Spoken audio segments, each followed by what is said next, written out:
कर्तव्याच्या पूर्ततेसाठी खरेदीवर जात असताना मध्यंतरी अपडता लागला. आणि कशासाठी? याच्या मनाशी कारण आहे.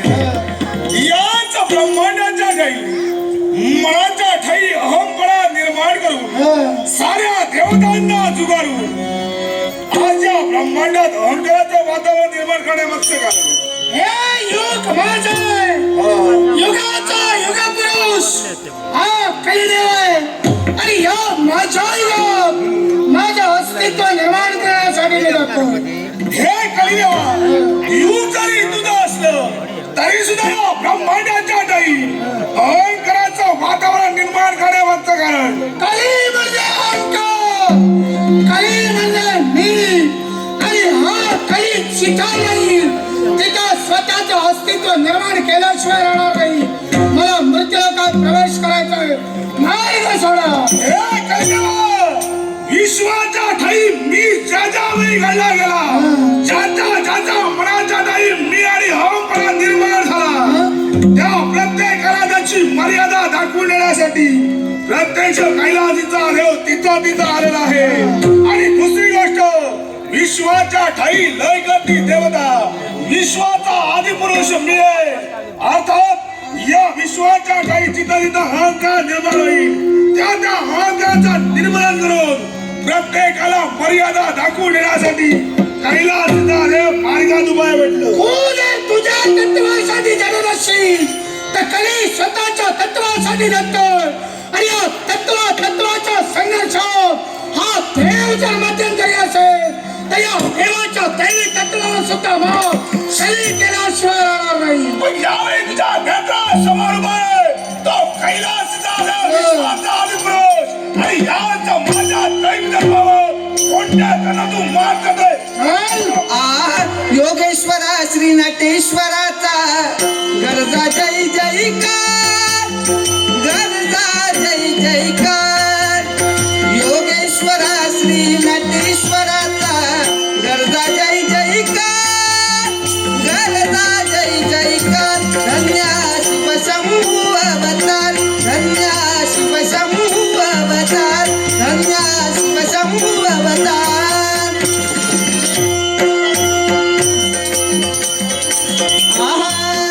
भुंगी भुंगी नंदी सोबत राहतो कैलासाला,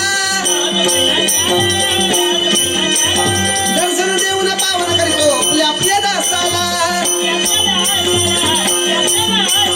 युगे युगे येते लोक्याला दाखवी चमत्कार. धन्य शिवशंभू अवतार, धन्य शिवशंभू अवतार.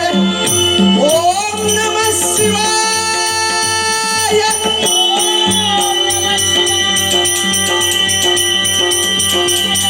हरि ओम नमः शिवाय.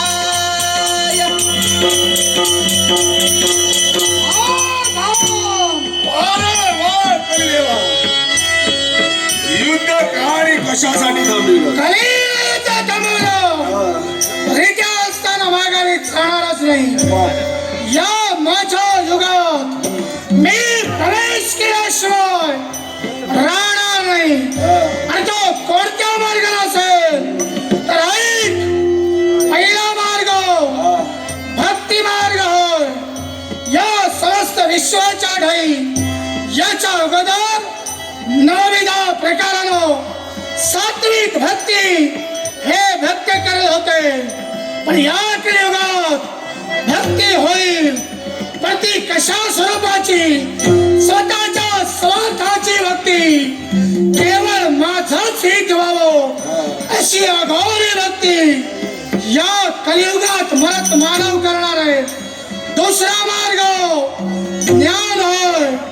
या विश्वाच्या ठाई सर्वात श्रेष्ठ दान म्हणजे ज्ञानदान होय. पण या कलियुगात आपल्याकडे ज्ञान दुसऱ्याला देत असताना माणूस धनाची अपेक्षा करणार आहे आणि याच धनाच्या अपेक्षेमुळं माणसाला ज्ञानदानाचं पुण्य लाभणार नाही. तिसरा मार्ग या कलियुगात कोणता असेल तर वैराग्य हो. या विश्वाच्या ठाई या कलियुगात वैरागी नव्हे, साधू नव्हे, फक्त बंधू निर्माण होतील आणि तेच बंधू या मानवी समाजात अंधश्रद्धा निर्माण करतील.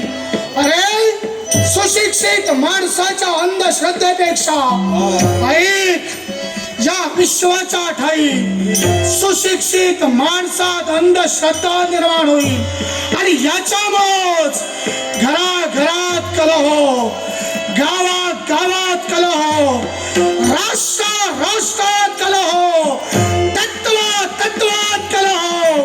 हा कलह म्हणजेच मी, हा मी म्हणजेच कलिदेव, म्हणजेच कलीचा कली प्रकोप.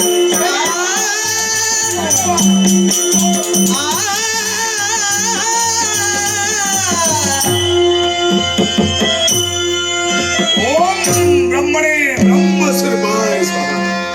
वारे वा कलिदेवा, या विश्वाच्या ठाई पापाशिवाय पुण्याला महत्व नाही आणि अधर्माशिवाय धर्माला महत्व नाही. तुला काय वाटलं? अरे युग जरी तुझं असलं आणि याच युगाच्या ठाई जरी अधर्म तू माजवत असलास तरी सुद्धा या तुझ्या अधर्माची पायमल्ली होणार नाही.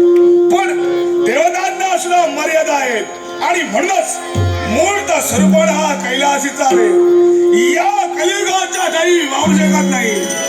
तरी सुद्धा ज्या ज्या वेळी आमच्या भक्तांच्या बाबतीत संकट निर्माण झालं त्या वेळी आम्ही देवतांनी वेगवेगळे अवतार धारण करून आलेल्या प्रत्येक संकटाचं निवारणही केलेलं आहे. आणि दुसरी गोष्ट म्हणजे भक्ती, ज्ञान आणि वैराग्य हे या विश्वाच्या ठाई आबादियामध्ये.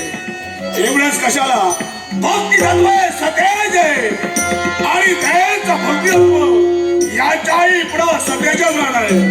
आणि म्हणूनच वारे वा कलिदेवा, या विश्वाच्या ठाई तू अधर्म माजवणार आहेस तरी सुद्धा या तुझ्या अधर्माची पायमल्ली करण्यासाठी हा कैलासीचा रे स्वतःच्या शिवलिंगानं यावेळी अवतार कार्य धारण करून या तुझ्या अधर्माची ओम नमः शिवाय, ओम नमः शिवाय, ओम नमः शिवाय, ओम नमः शिवाय, ओम नमः शिवाय, ओम नमः शिवाय.